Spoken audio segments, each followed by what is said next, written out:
All right. Welcome to the Habit-Based Lifestyle Podcast. I'm your host, Jesse Ewell, and today we're going to be talking about a guy's trip me and my son just got back from taking and just the importance of this. And as we get into today's episode, I want to talk specifically about kind of how this went down. You are tuning in to the Habit-Based Lifestyle Podcast with your host, Jesse Ewell. This is the Habit-Based Lifestyle. Let's go.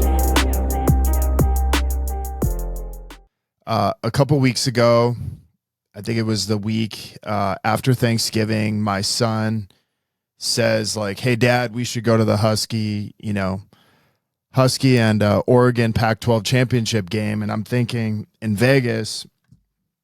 And at first I was kind of like, we don't really have time. I'm busy. Kind of started making all these excuses. And after that, we kind of got into, okay, well, why can't I do this? And I started to kind of go down this path of like thinking, okay, I had a conference that I had to go to on that Saturday, so I had to be back at a certain time, but I found myself kind of making all these excuses why we couldn't do it. And at the end, it was really more about, my son, hey, he wants to do this thing. And instead of figuring out a way to make it possible, at first, I figured out a way to come up with excuses and reasons why I couldn't do it. And so as the day went along, I, even had a couple meetings that day with employees, and they're like, "Oh, you should go do that. That would be awesome." And I'm like, "Yeah, that would be awesome. So why don't I do that?" So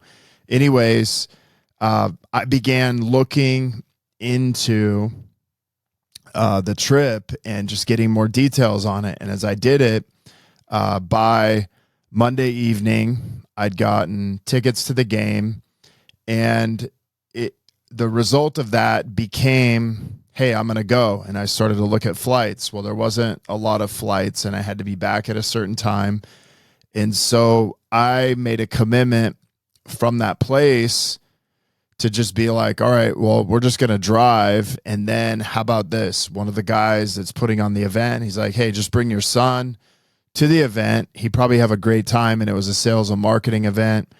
And as things started to fall into place, I kind of began to recognize, man, how often am I putting excuses or reasons and things in the way of me getting what I ultimately want? Now, the whole point of all this was to be able to spend time with my son, be able to go to the Pac-12 championship and do something he really wanted to do, which in itself, was a great time and a great thing we could do together. And so we went to the game. We obviously got to Vegas. We spent, 4 days together. And, me and him, haven't got to do many of these types of trips. But, when we do, we have a great time. So we spent literally, 2 of those days in Vegas, and then we drove to Arizona. But one of the things that I kind of began to recognize is, above all and else, we had this great time. We actually ended up going to a conference after in Arizona for Andy Elliott and his team. And if you want to talk about, culture, team building, energy, commitment, it was pretty cool just to be in that environment, specifically, for my son. And as we kind of went through this, it was like, even at the game, we ended up getting some upgraded tickets from another friend. And so it was this series of stepping into and like, yes, I'm going to take my son, getting tickets. And then, yes, I'm going to take him to this other event. And these series of yeses led to, even us, a good friend of mine, getting us sweet tickets on Friday morning and getting those and getting upgraded to better seats and just having a better experience. And so there was a couple lessons that I learned from it. Is just by me committing to yes opens the door to a greater experience, not only for me, but for my son. And that experience began to build, and, things begin to kind of come up where all of a sudden, we're getting upgraded, different tickets, better seats, different things like that. And then we had a better overall experience. After the game, we kind of hung out with some friends, and, we're able to, meet a bunch of the players. He even got a bunch of, gloves and different memorabilia from the game from some of the players. But it was pretty cool to just experience that whole thing. And then we were able to go to Arizona and really kind of be in an environment where there's, other business owners. And, it brings up this other conversation of my son asking me like, hey, Dad, how can I implement this stuff I'm learning into what I do?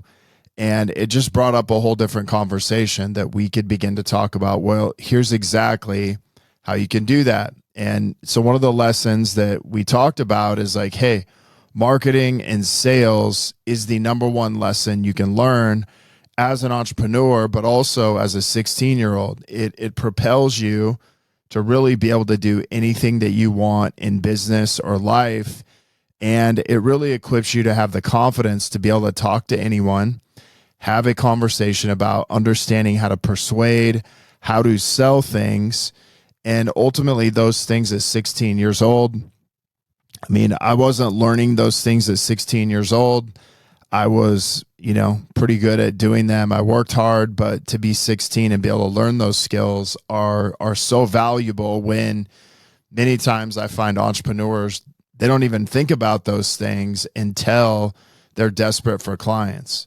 The other thing is this: you have to constantly put yourself in situations where you're constantly growing and learning. So even, putting ourselves in different environments, we get to learn lessons. So, being able to put ourselves in an environment where we're in college, watching a college football game, having that experience, and then being able to put ourselves in a situation where, we're in a room of 360 entrepreneurs, and my son was probably one of the youngest in there, but just how powerful of experience that was for him, and how he was able to kind of see and meet other people. And one of the common things was, people began to come up to him and be like, hey, what's your business? He's like, I play football. I'm 16. And most of the people thought he was 20 years old. So the overall experience, there was a lot of driving. The cool thing is we got to talk a lot, and we got to share a lot of the things we were learning, and we just got to talk about life and other things. And that was probably the coolest experience. So, for me, it's really about learning, hey, what are the things that my son really values? What are things that he wants to learn about and he's interested in? And how can he take a lot of these things that we were learning and really apply these to his own business and life? And, I think the other thing too is what you learn is when you say yes, and continue to say yes, how many other things open up, how many other opportunities open up, where a lot of times, it's like, oh, I'm busy, I don't have time, or, we got a lot going on, or for me, even I was making the excuse of like, hey, I got to be in Arizona the next day, instead of just figuring out a way to make it happen. And there's so many times in life where we make an excuse for, hey, I don't have time. We give reasons like why we can't make something happen, instead of just finding a way to make it happen. And sometimes, even being an entrepreneur, it's like we're letting other things, excuses, dictate how we show up as a business owner, instead of like, look, the whole reason I am the business owner and the whole reason why I wanted to start my own business was to have the freedom to be able to work, as hard as I want, to be able to go on experiences, to have freedom. And here I am being presented with an opportunity to do this with my 16-year-old son. He's, not going to remember the days I worked. He's not going to remember the hard work that I put in, but what he is going to remember is the experiences that we've created, and putting him into environments that allow him to grow and allow him to see other things that, others aren't. And so it comes down to really setting a standard as a father? Do I want my son to just remember me as the dad who always worked and, 100% focused on that? Or do I want him to remember me as like, hey, at 16, we went to, the Pac-12 championship. At 16, I put him in a room of 350 other business owners where he got other people teaching him about sales, marketing, and many of the things that I maybe talk about, but just hearing it from someone else is truly powerful when it comes to learning, and it's valuable to him changing his mindset. And then to be able to see other entrepreneurs who are successful and be in that environment sees that, hey, this is a path that I potentially want to take one day. And so, being that standard, setting that standard of growth is so important for our kids. So that's it. That's the biggest thing I want to talk about today, because I see so many opportunities where maybe in the past I might have said, hey, I got to work, I got something to do. But in reality, I'm just making an excuse. And so being able to step into that even more in 2024 and being able to step into, times where I can create experiences for my kids versus, creating excuses or things like that. So guys, I want to thank you for being on the show today. Hope you have an amazing week. And also, if you want to be part of our habit-based lifestyle community on Facebook, where we teach health professionals, business owners, and coaches how to grow in business and their lifestyle, simply go to the show notes and take the direct link, Habit-Based Lifestyle Business Secrets. Until next episode, have a great day. You are tuning in to the Habit-Based Lifestyle Podcast with your host, Jesse Ewell. This is the Habit-Based Lifestyle. Let's go.